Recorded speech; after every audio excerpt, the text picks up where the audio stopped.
Are you lost in the chaotic whirlwind of day-to-day busyness? Do you yearn for a deeper sense of meaning and purpose in your life? Welcome to Be You, Your Story, Your Purpose, the podcast dedicated to empowering women on their journey of self-discovery and finding their true purpose through their own story. I'm your host, Brenda Simmons. Welcome to the Be You, Your Story, Your Purpose podcast. Today, my guest is Amy Fagan. Amy lives in Brunswick, Maine with her rescue dog, Whitney, 2 cats, and chickens.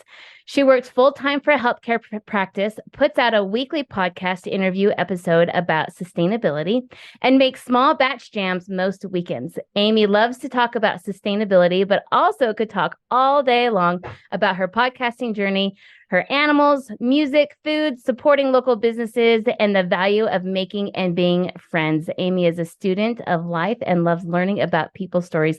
I think I could just say ditto to everything that you just put there, Amy. So thank you so much for being here today. Can you tell us just a little bit more about you? Like, what's your story? Ooh, gosh, Brenda, I'm so thrilled to be here. First of all, thank you so much for having me. My story, gosh, not much to me, really. I was podcasting and jam making for a business were never in my plan, like at all. I just wanted to work and make it. I got married and we bought a house, and I felt like I wasn't really providing a lot because my job didn't make a ton of money. And so I thought that if I gardened and then I canned and preserved all the foods, that it would be, like the same as making money, right? Saving money is the same as making money. Right. And so that was sort of my contribution to the household. And so I was making jams and canning tomatoes and stuff like that. And then my sister got married in 2014, and I made the little 4-ounce jars of jam. I made one for everybody that came to the wedding. So fun. And they were, just varied flavors. And they were just like, Amy, you've got to do this. I'm like, I'm not a business person. I wouldn't know what to charge. I wouldn't know how to I don't know how to run a business. And here I am. Now I'm about to start year 4. I was in a car accident about 4 years ago, and I was out of work for a few months, and I wasn't able to walk. And so I was just sitting around, and I was doing webinars and workshops and stuff like that. Mm-hmm. And I was like, I got nothing else to do. I was psyching myself up, and I was like, I have nothing else to do. I'm just going to sit on the phone and wait for an hour and a half with the state and get my license set up. And, so by the time I could walk again, I had a kitchen set up and I was ready to start making jam. Wow, that's awesome. So do you do it, like, do you have to have like the certified kitchen to do that? Or do you fall under like cottage laws? Maine does follow cottage laws. However, I wanted to ship it. Ship it out of state, because I didn't know what to expect. And so to ship it out of state, you do have to have it tested with the state. Which if I could do it again, I wouldn't do it. Really? I was wondering, because I know it's so hard to get food stuff out there. So tell us a little bit about that journey. Right. It was such a hassle just to get like an EIN, and the EIN was no big deal, but then like getting a bank account for it, and then getting the LLC and all that stuff. Like, it was just knowing the order to do it. And this is where I was like, I have no idea what I'm doing. No idea. Learn as you go, right? Oh my gosh. So I hooked up with a mentor, and I was like, can you please just tell me the order? Like, I can figure it out. I can Google it, but I just need to know the order. Right. And he was like, it doesn't really matter. And so I was like, okay, I'm going to go for the easiest thing. And I got the EIN, and then I did this and I did this. And then I went to get something else, and they were like, well, do you have this? And I'm like, no. And they're like, you need to do this first. And so now you need to go get a whole new EIN number. I'm like, oh, you're like, gosh, that's what I wanted to know. That's why I asked. Right. And then I went to a craft fair, and this lady had 30 different kinds of jams, and she was charging the same amount of money as me. And she had no overhead. And I'm like, Wait What a did I minute. do? Yeah. So I was like, man, I shot myself in the foot, but whatever. Yeah. Uh, I'm not saying there's nothing wrong with doing it by the book. No. It's just a lot more work. There's a lot of avenues to success, however you define that, and so I've always chosen the Willy Wonka all over the place. Yeah. I mean, I'm doing it by the book, and that's good. There are no questions about what I'm doing, and that's Right. cool. I just, I can't be in like big stores because I don't have the nutritional information like the Mm-hmm. sugar and protein and On the all that stuff label. because Right. the labels are small, so small that to put that on it, you can't even read it. I actually Yeah, have it's it on like some of them and pointless. it's just so tiny you just can't even read it. So I'm like phasing it out. And so I can't be in big stores, but I'm in a couple of farm stores and that's good enough for me. That's fantastic. And that's just talking with the owners then, right? Since you're so local. Yeah, so for the jam business to save money, I like in the summertime I pick the berries. Uh-huh. I pick all the strawberries. I pick as many raspberries as I can. I do not pick blueberries. I hate the heat. I poop out halfway through raspberry season. I Like admit I'm it. done. I do all the strawberries though. My gosh. As many mornings as I can stand it. Before I go to work, 7 to 7:45. That's my limit because it's a half hour away. 7 to 7:45, I'm out there picking berries. I get a flat full in Mm-hmm. 45 minutes. I come home, I work my job. After work, I wash the berries, I freeze the berries, and then I make dinner, walk the dog, and all the other stuff. Right. Um, and that's my summer. And I order the blueberries. So all the berries come from Maine, and the Okay. rhubarb comes from my yard, and the citrus does not come from my yard Because you're in Maine, right? because I'm in Maine. Right. But everything else comes from Maine, and within like half an hour. The blueberries come from a couple hours away north, but they're still from Maine, and they're And you just wild have Maine them shipped blueberries. to your house. They're delivered in a van. Nice. Yeah. Yeah. It's very sweet. Yeah, but my wild Maine blueberries, you can't beat it. That's fantastic. I love it. Yeah. So how do you juggle all of that with your job? So you work in healthcare. So what do you do first, just because I'm curious to know what you do all day long? Yeah. So I work for a healthcare company. I work in medical records and I do it from home. Oh, nice. So yes, thank you, pandemic, for that gift. So yeah, I work from home and I push records around. Yeah. I just finished working an hour of overtime before before we met. But it just yeah. So I'm sitting at a computer all day, and then I in the evenings I do my podcast interviews or podcast guest. What do I call it? Podcast guest. I forget it. Looking for people Got it. to talk to. I'm with you. Words escape me right now. Yep. That's But totally fine. yeah, prospecting. That's the word. There you go. I do that in the evenings. I usually make jam on the weekends, usually on Sundays, because Saturday is my errand day. That's wonderful. I love it. So I love how, and I went onto your website and you've got so many different kinds. Can you tell us all the different kinds of jams that you make? Sure. I have the standards strawberry, raspberry, blueberry. I have strawberry rhubarb, which is a fave.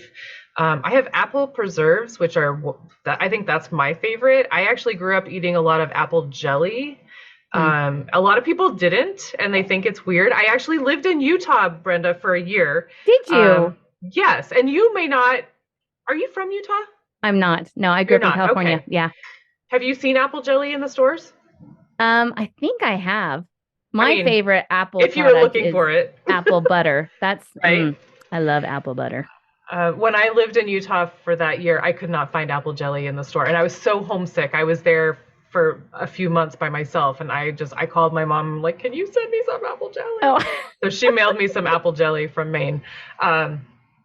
And so now, I think of like sort of channel my mom and think of my mom whenever I make the apple preserves. But the apple preserves are like chunky, soft chunks of apples with some nutmeg and lemon slices, and it's just Yum. That it's sounds like divine. apple pie in a jar. Yeah. I also have a sundae in a jar, which is strawberries and raspberries and chocolate liqueur. I have strawberry lemon marmalade, and I have rhubarb orange marmalade, and I have grape jam, and I have strawberry aronia berry jam, and I have blueberry lime jam sometimes. And I have No, wait, cranberry jalapeno preserve. I've never heard Yum. of did you say aronia berry? Aronia berry. Aronia berry. It's similar to elderberry. Okay. So really, really high in antioxidants. Mm-hmm. They grow in the wild in some places. Yeah. Birds love them, but they're not really great for eating.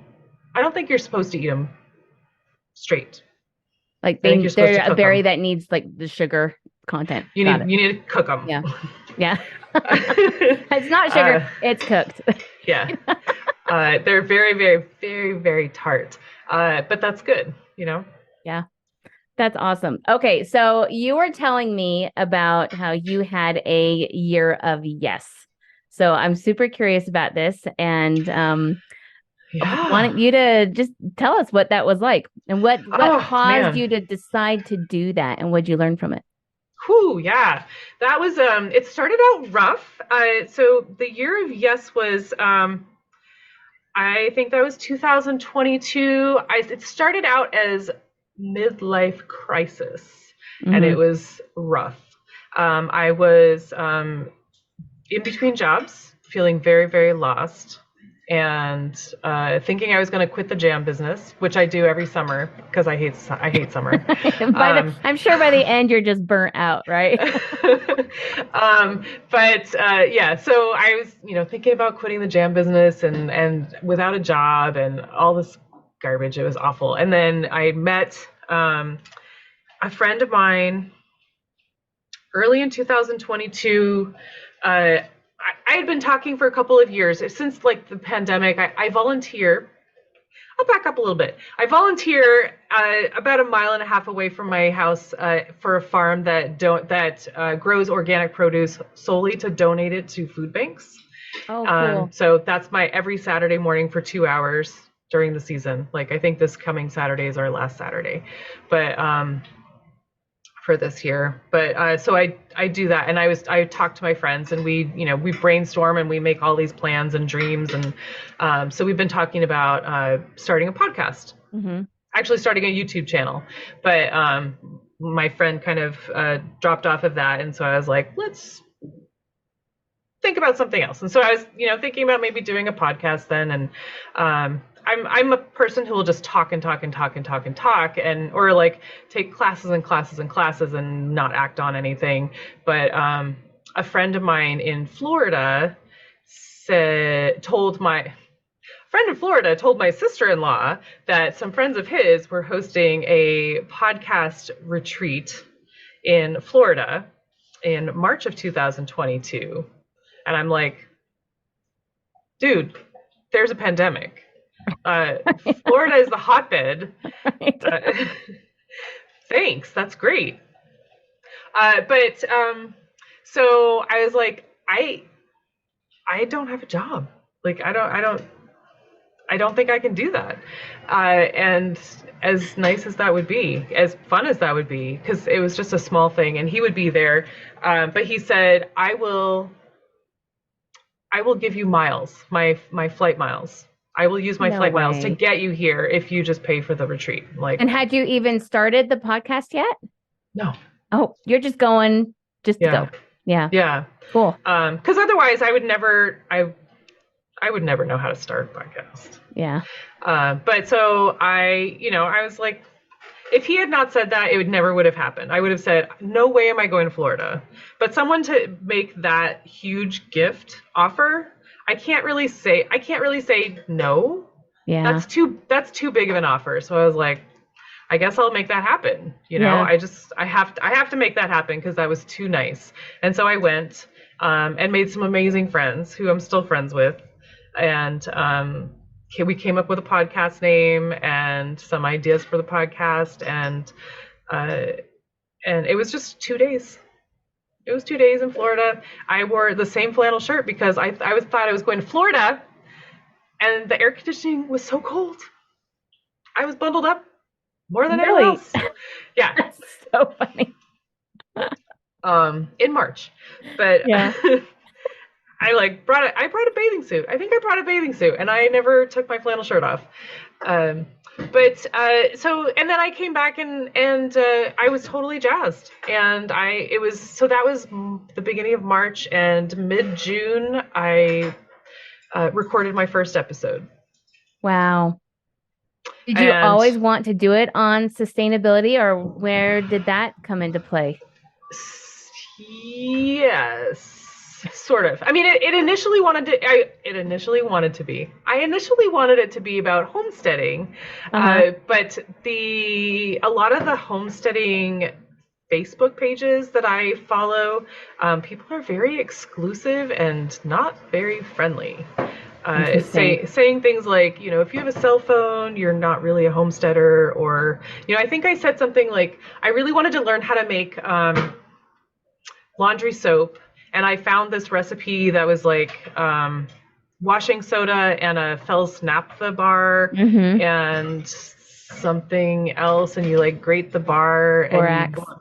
And you boil it all together, and you wreck a pan, and it smells so much. It's so strong, and I was like, I feel like I'm burning myself with this. I can't put that on my skin. And someone was like, well, maybe if you just went down to the river and washed it on a rock. I'm like, why are you such a jerk? Why are you gonna be so mean? And so I was like, maybe I don't want to learn to be a homesteader. So I was like, sustainability is something that I really care about. Yeah. Something that I want to learn more about. And, I recycle and I compost and stuff like that. And I'm always cool to learn more about stuff like that. And it's broad enough that it would not be something that would run out in 7 episodes or something. Right. There's so much that you can talk about. So that's awesome. It's a really broad subject, and it's the way that it has come out has been really cool, just to kind of highlight different people in the way that they're doing it. I had a lady come on who was so psyched to come on the podcast and talk about how she makes her own broth. And people might be like, all right. But at the same time, right? Like, she was psyched to talk about it. Like, she's proud of it, and I'm all for it, because those cartons of broth that you buy for like $5 or something, 1, it doesn't make a whole soup. 2, it's $5. 3, they're coated in like wax or something, so you can't compost it or recycle it. So it's landfill bound. Right. And she's like, I just put my scrap veggies in the freezer, and then I just add water to it. It literally costs nothing. That's it.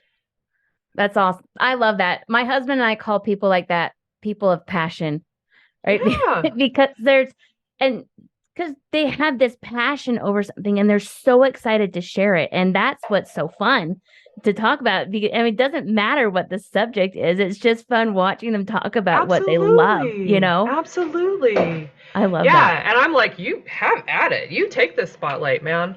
But I just, and I've learned so much, and the people that I've gotten to talk to. But so talking to some friends of mine that I met at PodFest, the virtual track of PodFest in 2022, I just hooked up with these people, and they are so great. And I was like, I'm in a midlife crisis. I have no idea what I'm doing with my life. And they're like, whoa, let's just change the wording here. Like, let's not call it a crisis. Let's call it discovery. And so we changed it from midlife crisis to my season of discovery. I love that. And so I was like, down, let's do that. And so I was like, I'm just going to say yes to everything, and and learn all kinds of new things. I'm going to say yes to everyone who says, I want to talk about sustainability, and it has been amazing. Yeah, I love that. What's the craziest thing you've done from your year of yes? Not that crazy. You're I'm not not that that crazy. crazy. All right, I'll change my question. What is the most interesting thing that you've learned? Um, the most interesting thing that I've learned. Well, I mean, this past weekend I went foraging, which is not something that I would choose to do. Yeah. Um, Have you done and it I, much before? Never. That was a new experience. Yeah. yeah, no. I mean, I've walked in the forest. We've done, trail walking and stuff like that. But I'm like, I always have thought, oh, that would be really cool. And so I went with my physical therapist Hmm. from the car accident, and he was one of my first guests on the podcast because he talks about foraging. I'm like, that's amazing. That's Sure. awesome. And so he always told me, like, when he was treating me, he was like, you can eat beech leaves, put it in your salad, it tastes lemony. I'm like, lettuce works too. Uh, but all right, in an emergency, I'll remember that. And I Right. mean, it's been 3 years, and I remember that. But Right. foraging makes me nervous because there are things that look like something, and things that look like they could be, and things that look like they might not be. Right. I I mean, know. You when really we were have to know what you're foraging, doing. yeah, when we were foraging, I pulled up my plant ID app, and we found a mushroom, and it said, oh, this is like such and such mushroom. It could also be mistaken for something that could make you really sick, and we're like, So maybe not. we're just gonna walk away from that. Exactly. And that's why I don't like foraging. Like the Right. berries and stuff. You're like, oh, that looks like a cranberry or like a winterberry or something. It might make you Could sick. be. Could be. Yeah. Yeah, and it would be, if it was up to me, I would pick the wrong one. I'm sure of it. But Right. Like you know if enough I'm to with be someone dangerous. else, Right. But if it's like if you don't like it make you sick, right? So it's not just like, oh, a simple mistake. It's like, no, you could like really do damage. You know? yeah, yeah. Well, and the PT when he was on the podcast, he said, "What my recommendation is, know what's going to kill you." He said, "In Maine, there are two mushrooms that will kill you, so know what Yeah. those are for sure. And then anything else, just be very careful." I'm like, Right. okay. But then, like, so we were foraging on Sunday, and then he texted me late last night, and he was like, "Are you okay?" He's like, I always get anxious if I'm sharing a new thing with somebody, and then I don't hear from them for a few days. Like they're taking matters into their own hands. But I mean, I mean, the season of yes, I did. I joined a couple of fairs. Like I did this fair that I was on the fence about last year. I brought like 3 dozen jars of jam to a state fair that I've never been to, and I wasn't going to. And somebody had said, yeah, make sure you get paid before they pick up your jam. I was like, oh gosh, what am I doing? But I totally got paid and it was fine. But and it was a great seller, so that was cool. But and then I joined. There's a craft fair that I love, love, love. And they two of the people that organize this craft fair, they also like rent a store in Freeport, Maine, which is a big touristy area. If you've heard of Freeport, you know about LL Bean, which is a big draw for everyone. And so it's like right across the street from LL Bean. Very And cool.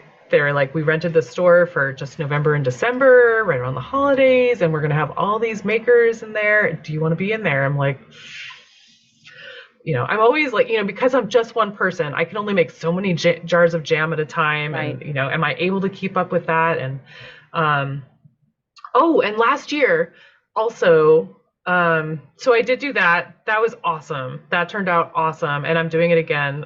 They just opened up this week. Last year also. So one of the people in the podcast retreat, was in a Broadway show that was closing. This was January this year. and it was closing. I think it was January 8th, and she messaged me and she was like, "Wouldn't it be fun if we could get jam for a jar of jam for everyone in the crew, in the cast and crew?" I was like, "Are you serious? You want Amy's Garden Jam to be in Broadway? You want me to bring jam to Broadway?" Like, yes.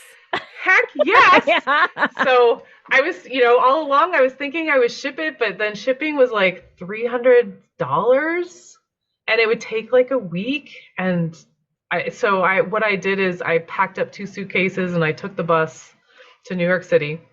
It was an entire day. Oh my goodness. I just took the bus down and took the bus back. I was there for half an hour, and it was How half long the of a bus price. ride is that It's from like Maine to?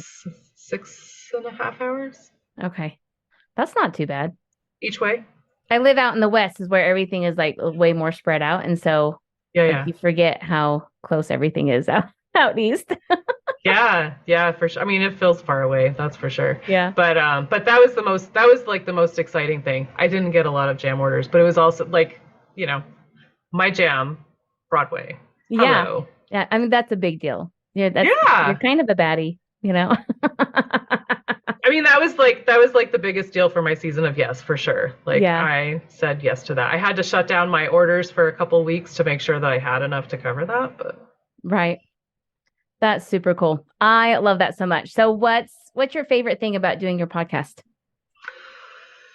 my favorite thing, everything about it. No, everything about it is not my favorite thing. I don't love editing. I love getting to connect with people. Mm-hmm. So much. I have met the most amazing people and made some really great friends. I mean, my life has grown so much just from doing this. I can't even put it into words, Brenda. It has been amazing. It's Yeah, it's wonderful. I mean, I get to I get to guest on people's podcasts and talk to people and share my story, and I get to do the same for them and learn about other people's journeys. And I got to talk to this girl. Oh, I think I was telling you about her. So this girl in Nebraska, she's a thrift store fanatic. She used to be a model, and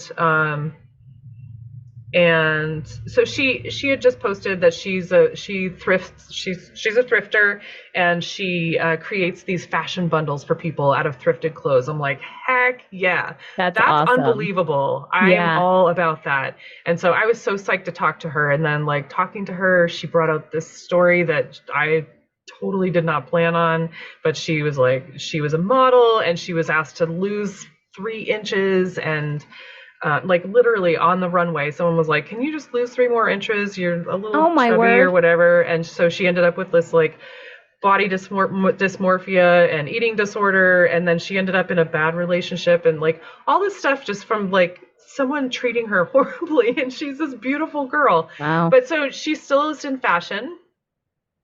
And she's so happy. She's come through, and she thrifts from local stores, which she learned the local thrift stores support people that are coming out of shelters. Oh, that's cool. So she is thrifting, keeping things out of the landfill, and she is saving people money, and she's finding all these really cool all these cool clothes that are like, built to last and stuff, and she's helping people who are in similar situations. Beautiful. It's not the stereotype that you would think that a model would have, right? And I think that's why it's just so intriguing. I love that. That's so cool. And honestly, just talking with people has been my favorite thing too. I'm also a realtor, and so my favorite part of that is just the networking and the connecting with people, and one of the reasons why I did this topic or this theme in my podcast is my favorite question to ask people is, what's your story? Right? Because number one, people like to share their stories, right? Mm-hmm. Because they like, and I think we all have a need to understand the other, or be understood, I guess is the better way to do that. And every story is important. and it's because it's important to that person. And if it's important to that person and they want to share it and, feel a need to share it, then you'd better pay attention because there's something about that is Yeah. important. So Yeah, I for love it. sure. I mean, I've seen a lot of podcasters that are looking for guests, and they're like, "Oh, only six figures. Like, I need CEOs only." And I'm like, "But you're missing out on so many incredible So many. stories. Yes. These Yes. people that are being passed over, and you don't even know what you're missing." Yeah. I agree. I agree. I love learning about people and where they're coming from and what hardships they've overcome. And, I just think that's super important, which brings me actually to my next question. So, I know, get ready. So well, you had talked about labels, right? And Mm. and rising above the labels that were put on you. So can you tell us a little bit about that part of your story? Ooh. Labels. Wow. So I personally, I grew up with a dad who was very judgmental, actually, and I was told when I was a young teenager that if I didn't study more and be more athletic, that I would just grow up to be just fat and stupid. And so I just kind of took that Oh, on. that's I, devastating. I just kind of took that on. That's why I was kind of just like, when I said in the beginning, I just wanted to work and get through and like, do my thing. And, I figured that was all I was worth. And then, in so many conversations, I was quiet because what could I possibly have to offer any conversation? I have nothing to add. Right. And so again, like podcasting was never in my realm at all because I had nothing to offer. And so I just, there times happen, things happen in your life that show you that life is short, and you got to do what you feel you need to do, and you have to just let go of those past Yeah. thoughts and feelings and thoughts about yourself, and just you have to do something for you or regret. All right. So what was a pivotal moment for you that helped you to switch that self-talk? I think it was really, honestly, it was that the podcast retreat. Really?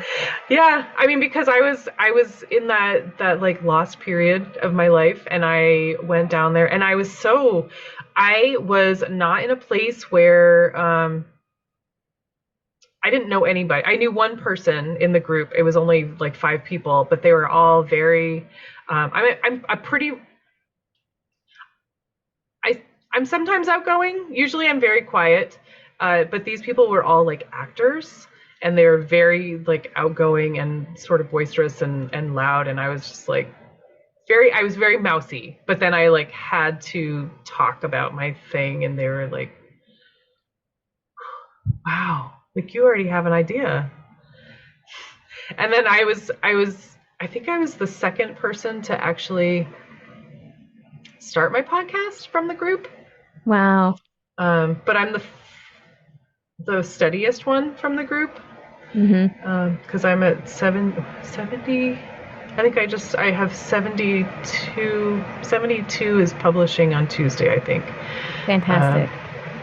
but it just is, and the beginning was hard. And it's also, doing it by myself is hard, Yeah. but having somebody on the other side is easy. I can talk to anybody, but doing it on my own is no fun. Yeah. But I think that that it really showed me that I had a voice, that I had something valuable to share, um, and something that people wanted to learn about. I love that. I saw two moments in your life. One when you were invited to go to the podcasting, right? And you had that experience, but also when you were encouraged to make jam to sell it at that wedding. So what did that mean to you to just have somebody believe in you? It feels weird. Really? Explain. I mean, the jam thing, it was 2014 and I was nowhere near where I am now. That's for sure. I was like, uh, no, no, I mean, no. And so when I actually started the jam business, they were so, so happy and are my biggest supporters still. Um, so I think that was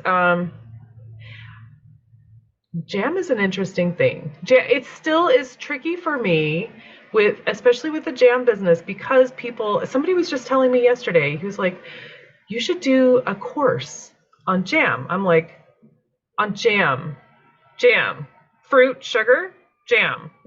Like, hey, you've made jam. It's not hard. Um, because I'm literally like, I'm just reading a book. Anyone can do that. Right. Just follow the instructions, right? Yeah. And then I've said that a few times, and people are like, yeah, I know how to make jam. I don't want to make jam, but but then there are people that are concerned about, how to. I don't know.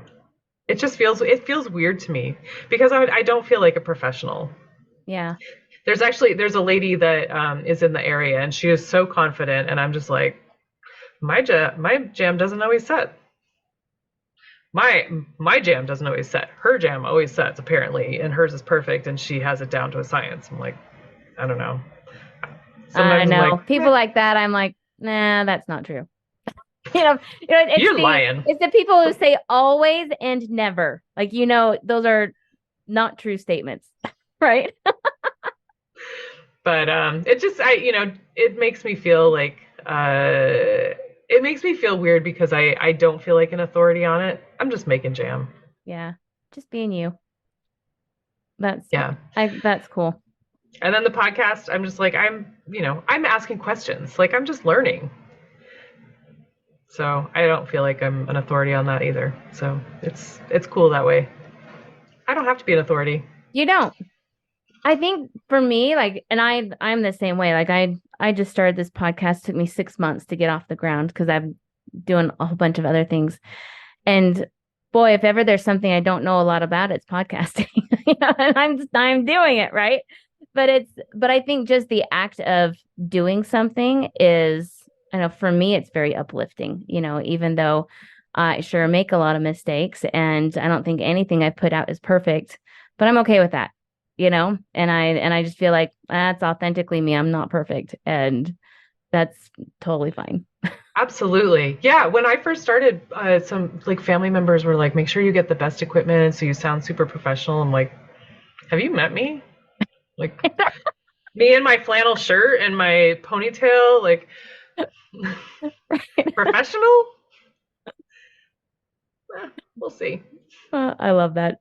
All right, so talk to me about supporting small businesses. So just I'm interested in this because when I lived in Missouri, we were part of this so the Main Street Initiative is like a national thing. And I don't know if you know about this, but they'll have like each state will have a subsidiary of Main Street. The whole point of it is to help older cities revitalize their downtowns, so to bring people back down there.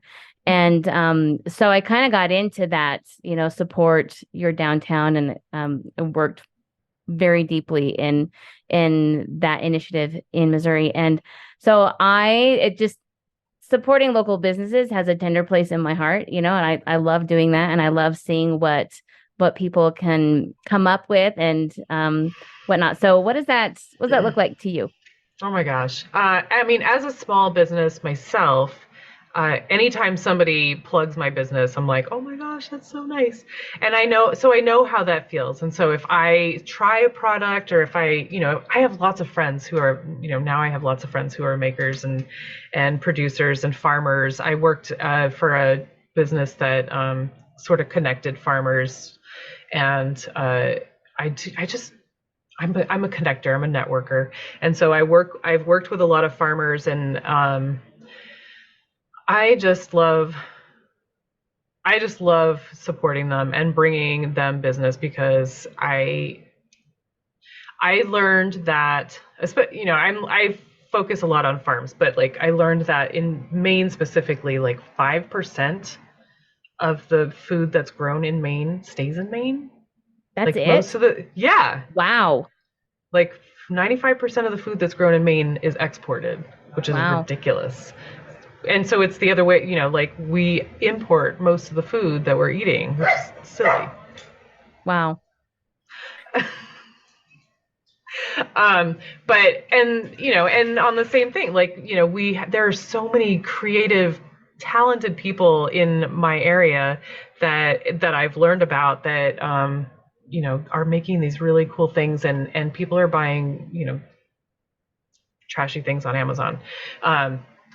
But like getting hooked up with the craft fairs, just the Hmm. people are unbelievable. I bought um the coolest bird bath made out of concrete, but it was shaped with a rhubarb leaf, and it's got sea glass, and it's got Very cool.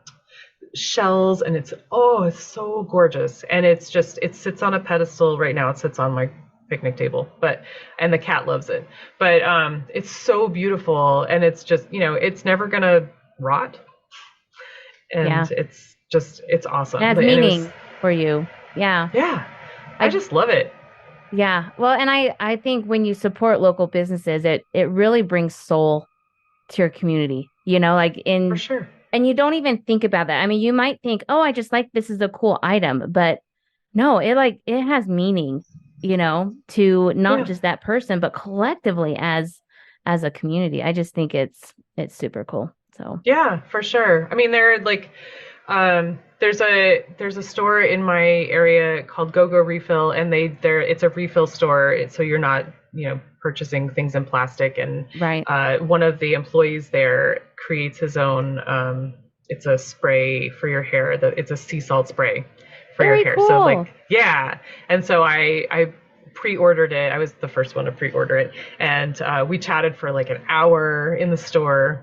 And so when I picked it up, I was so excited, and I did a post about it, and I took a picture of myself after using it, and one of my friends who is an herbalist, and I've done lots of posts, and she was a guest on my podcast, and she saw my post, and she was like, I couldn't wait to get there, and I told him all about that. I saw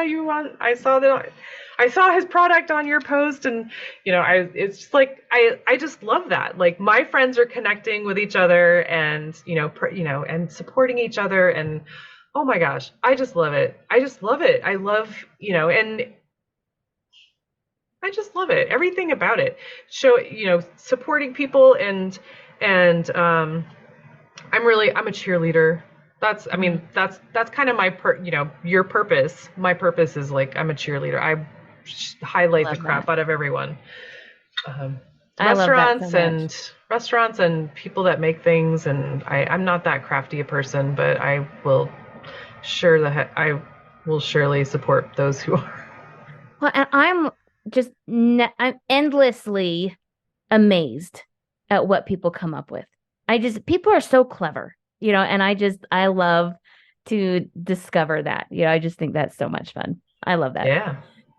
This has been so much fun, Amy. Thank you so much for Yeah. coming on with us. Will you tell us, our listeners, a little bit about where they can find you and if they want to connect with you? Sure. So my podcast is called Grounded in Maine, and I am everywhere at Grounded in Maine. I'm not going to say everywhere. I am not on TikTok because I am old and it scares me when it yells when I open it up. So don't look for me on TikTok. But I am on Instagram mostly. I am on Facebook. I am on Twitter/X sometimes. Yeah. And Amy's Garden Jam is on all of those as well. Well, I share the same one for Twitter X. And that's okay. And Yeah. you've got a website for your jam, right?